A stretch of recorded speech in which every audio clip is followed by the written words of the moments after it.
dia, Paulo Moura, cientista político, 17 de março de 2021.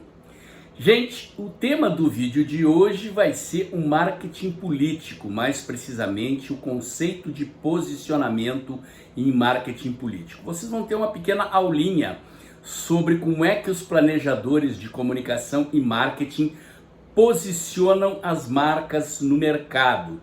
E eu vou fazer uma derivação desse conceito que vem do marketing comercial para o marketing político. E eu espero com isso que, se vocês dominarem esses conceitos, vão se divertir um pouquinho observando como é que os candidatos estão se posicionando para as eleições de 2022.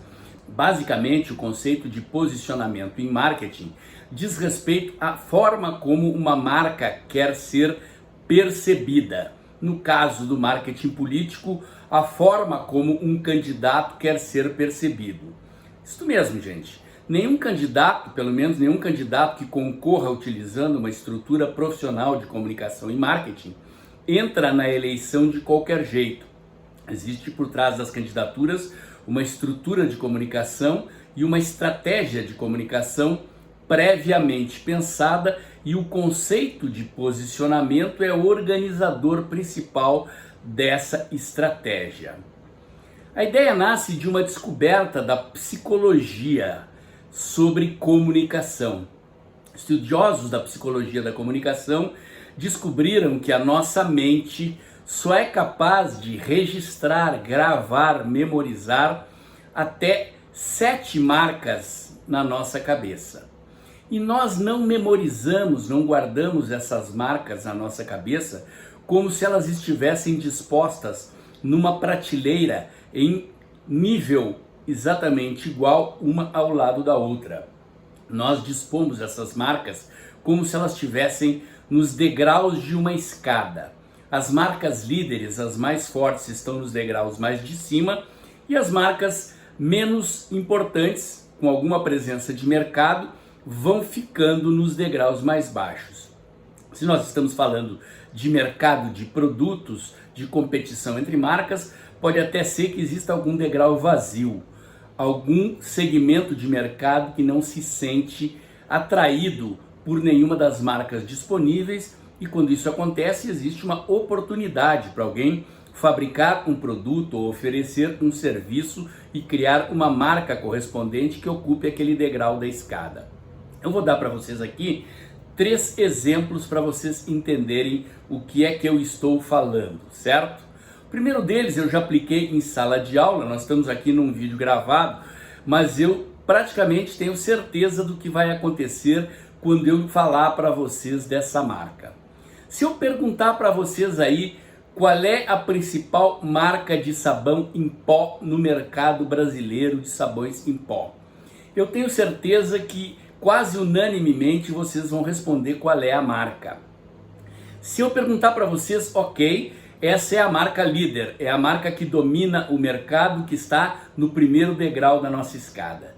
Se eu perguntar qual é a segunda marca mais importante do mercado brasileiro de sabão em pó, o que vai acontecer no meu auditório? O que está acontecendo com vocês aí? Vocês não estão se vendo uns aos outros, mas é isso que acontece numa sala de aula ou num auditório quando eu conto essa história. Não há unanimidade, não há consenso. Uns citam uma marca, outros citam outras, outros ficam pensando e não conseguem encontrar uma marca para substituir a marca líder. Isto significa o quê?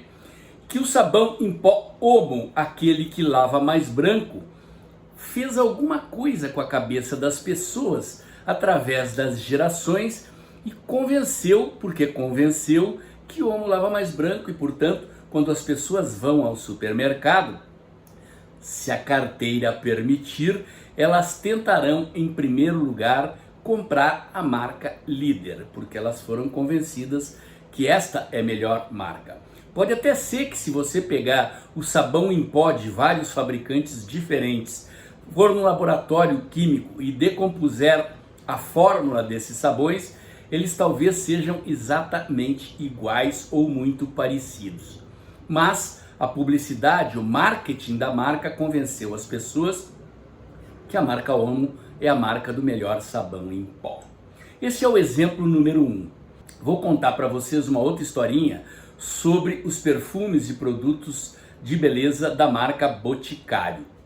Quando a marca Boticário foi criada, a intenção dos donos da marca era produzir perfumes e produtos de beleza brasileiros para competir com os produtos de beleza e perfumes importados, ou seja, consumidos pelo público AAA, aquele povo que viaja para o exterior e compra seus produtos de beleza no exterior ou em free shops quando desembarca nos aeroportos de volta das suas viagens internacionais. Toda a publicidade e o marketing da marca Boticário, então, foi pensada para tentar entrar neste segmento de mercado. Não funcionou. O que fizeram, então, os marqueteiros do Boticário? Resolveram reposicionar a marca. Reposicionar uma marca não é fácil. Significa o quê? Mudar o seu público-alvo, mudar a sua publicidade, mudar a embalagem, mudar o preço, mudar os pontos de venda para tentar vender para um outro segmento de público. O Boticário foi bem sucedido. Por quê? Porque na verdade eles tinham vendido e posicionado a marca Boticário como um produto de alto luxo e passaram a tentar vender para um segmento um pouco abaixo do público AAA.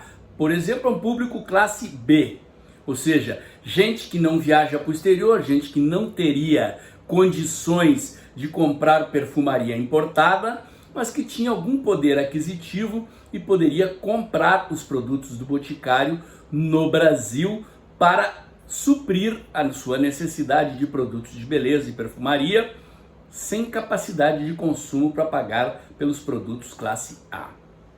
O Boticário foi bem sucedido, reposicionou a marca, reposicionou preços, embalagens, pontos de venda e hoje é uma marca de sucesso neste segmento. Vende para uma outra faixa de público, vende bem, tem a Natura como concorrente, outras marcas do tipo. Este é um exemplo. Eu vou dar um terceiro exemplo para vocês entenderem, que é do mercado de cerveja. Entendam aqui que eu não estou falando dos produtos, estou falando de gestão de marca, de branding, certo? Antes da entrada das cervejas artesanais no mercado brasileiro, a Ambev dominava mais de 70% do mercado de cervejas com as suas 3 cervejas mais vendidas. A que mais vendia era a Skol, depois a Brahma, depois a Antártica. Essas 3 cervejas juntas ocupavam então mais de 70% do mercado de cerveja no Brasil.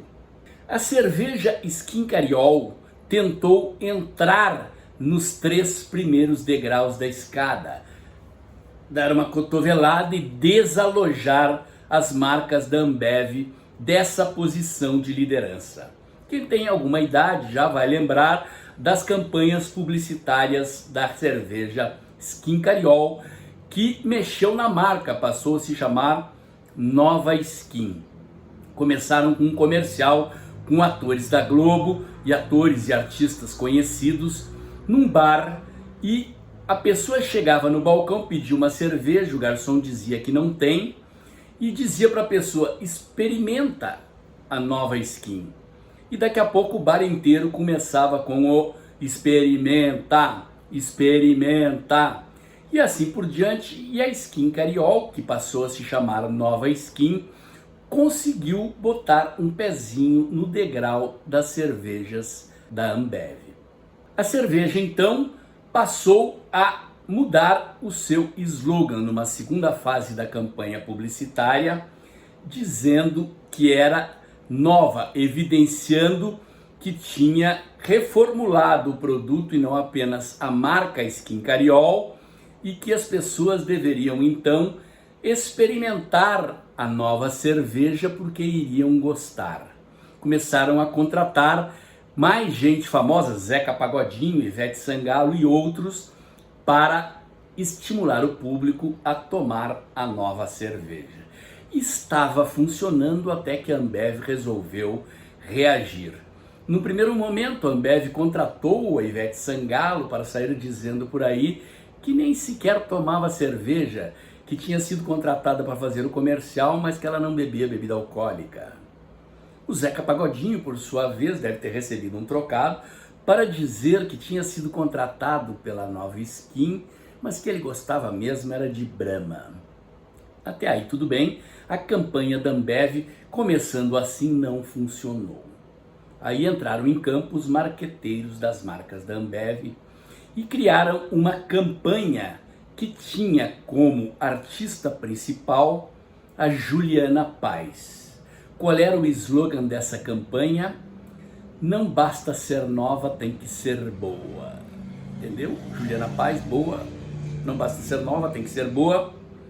E este slogan foi utilizado para divulgar a marca da cerveja Antártica, a original. E conseguiram barrar a subida da Skin Cariol nos 3 degraus de cima do mercado de cervejas no Brasil. Qual foi a mágica? Aposto que vocês aí não perceberam. Não bastava criar um slogan que diminuía o slogan da Skin Cariol, ou seja, desqualificava sem citar, não basta ser nova, tem que ser boa, né? Utilizando uma boa atriz, né? Mas a jogada de marketing aqui estava em fazer uma mágica na cabecinha de vocês aí, bebedores de cerveja, cujo significado era o seguinte: eles compararam a Skin Cariol com a Antártica. A Antártica era a 3ª marca da Ambev. O que significava então dizer não basta ser nova, tem que ser boa? Significava que a Ambev estava comparando a Nova Skin com a 3ª marca da Ambev. Ou seja, disse que a Nova Skin não dava nem sequer para chegar no 3º degrau. Eu dei aqui, portanto, 3 exemplos. O do sabão Omo, o da marca Boticário e o das cervejas. Hoje as cervejas estão com problema, porque elas receberam um ataque de enxame, né? As milhares de novas marcas de cervejas regionais, pequenas cervejarias artesanais, aperfeiçoaram o gosto do brasileiro, que abalou o mercado da Ambev com um ataque de enxame. Milhares de várias pequenas cervejarias, vários sabores de cerveja, levaram uma parcela expressiva do mercado brasileiro de bebedores de cerveja a abandonar essas cervejas feitas de repolho e de milho para consumir cervejas artesanais, mais caras, mas muito mais saborosas. Pois bem, hoje essas 3 marcas têm as suas versões, 3 marcas que eu digo aqui, a Skol, a Brahma e a Antártica têm as suas marcas de cerveja puro malte. Acusaram o golpe e fizeram cervejas puro malte para tentar evitar perder consumidores que já perderam para cervejarias artesanais. Mas isso é outro assunto. No mercado comercial, marcas podem se contentar em atingir e vender bem para pequenos segmentos de mercado. Por exemplo, o segmento do mercado de carros de luxo. Gente que compra carros de 150, 200, 300 mil reais. É pouca gente com muito dinheiro. Se você tem uma marca dessas, Mercedes, BMW, Audi, eventualmente os carros top da Volvo, você vende bem para um segmento de pouca gente com muita grana e pode ficar rico e feliz vendendo carro para essa gente. Quando a gente trabalha com marketing político e há eleições em 2 turnos, o posicionamento é um posicionamento que tem que dialogar pelo menos com 50% mais um dos eleitores, ou seja, quem trabalha a comunicação e o marketing de um candidato a presidente da República, a governador ou a prefeito dessas cidades que tem mais de 200 mil eleitores e, portanto, tem segundo turno, precisa pensar o posicionamento da candidatura, ou seja, como é que o candidato vai se apresentar para satisfazer as vontades e desejos dos cidadãos num contingente de 50% mais um voto, que é o que é preciso para vencer uma eleição em 2 turnos ou, se for bem sucedido, conquistar 50% dos votos mais um já no primeiro turno. Isso é um trabalho de marketing e comunicação. Os planejadores pensam dessa forma. Eu vou dar um exemplo para vocês. Gente, não me crucifiquem. Eu não vou dar este exemplo porque eu gosto do PSTB ou porque eu tenho simpatias pelo Fernando Henrique Cardoso. É apenas um exemplo didático para vocês entenderem o que fez o Fernando Henrique Cardoso vencer as eleições em 1994 e 1998, ok? O principal problema da população brasileira em 1994 era a inflação. Inflação altíssima, altíssima. E já vínhamos de vários planos de combate à inflação fracassados. Fernando Henrique Cardoso, então, como ministro da Fazenda, reuniu um time de economistas, alguns deles já tinham sido membros do Ministério da Fazenda nos planos econômicos fracassados anteriores, e bolou o Plano Real. Bolou o Plano Real e implantou o Plano Real antes da eleição, e a inflação desabou. O povo brasileiro, portanto, torcia, queria, desejava que o Plano Real desse certo. Qual foi o posicionamento do Fernando Henrique Cardoso naquela eleição? Ele se apresentou como pai do Plano Real com o seguinte argumento para pedir o voto: eu criei o Plano Real. Todos os outros candidatos são contra o Plano Real. Se você votar em outro que não em mim, eles vão mudar o Plano Real e a inflação vai voltar. Atenção que aqui tem um truquezinho, nem sempre possível, que é dizer que o candidato é o único que pode satisfazer a vontade do eleitor. No caso, o principal desejo do eleitor em 1994 era que o Plano Real desse certo e que a inflação não voltasse. Fernando Henrique Cardoso apresentou-se desta forma, defendendo este argumento. Toda a sua publicidade baseava-se em repetir este argumento de diferentes formas. Se você quer resolver o problema da saúde, primeiro tem que resolver o problema da economia, botar as contas em ordem e depois a gente resolve o problema da saúde. Se você quer resolver o problema da saúde, primeiro é preciso botar as contas públicas em ordem e depois a gente cuida da saúde. E assim por diante, habitação, educação, tudo era amarrado no Plano Real. E Fernando Henrique Cardoso, que tinha criado o Plano Real, era o único que poderia garantir que o Plano Real iria continuar, e ele venceu a eleição. 4 anos depois, 1998, ainda existia o medo da inflação, mas o Fernando Henrique Cardoso não tinha feito a reforma da Previdência, essa que o ministro Paulo Guedes fez agora. Portanto, o déficit nas contas públicas continuava alto, e o jeito que o Fernando Henrique Cardoso encontrou de financiar o déficit nas contas públicas foi aumentando estratosfericamente a taxa de juros para poder financiar o déficit público, atrair investidores internacionais para comprar títulos da dívida brasileira e rolar a dívida com a barriga. Acontece que esta política econômica é recessiva, causadora de desemprego. Então, Fernando Henrique Cardoso tinha duas questões a levar em consideração. Primeiro, o medo da inflação continuava existindo, mas agora existia um problema, que era o desemprego. Como é que os marqueteiros do Fernando Henrique Cardoso resolveram este problema? Eles criaram um slogan, que era o seguinte: quem derrotou a inflação vai vencer o desemprego. O argumento do Fernando Henrique para pedir o voto, e olha que se elegeu em primeiro turno dessa vez, era: eu acabei com a inflação, me deem um voto de confiança que eu vou derrotar o desemprego. E funcionou.